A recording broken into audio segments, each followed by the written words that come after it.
Now, the determination of the ancestry from the skeletal remains. First of all, we have to identify what basically the person who is the descendant from what ancestrals. As I've already told you, we are talking about three main groups: the Caucasians, the Mongoloid, and then we have the Negroid group. So we have to identify in general which group the person we are identifying is from, mainly on a general look. It is difficult determination to make, and facial bones are most important, and they are basically the mainstay whenever we want to get back to the ancestry of any unidentified body.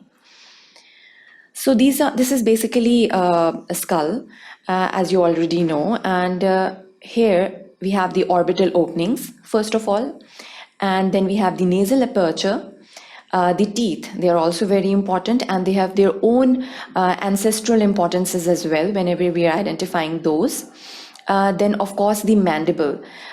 We'll be discussing all of these one by one, and the nasal aperture as well. So these are basically the four main indices, the major indices that we'll be discussing for the determination of the ancestry of any skeletal remains. Here we are talking about, we're sticking to the subject whenever we get a body which is in a skeletalized mode, not along with the soft tissues and with the fresher parts. That is a much easier job to do.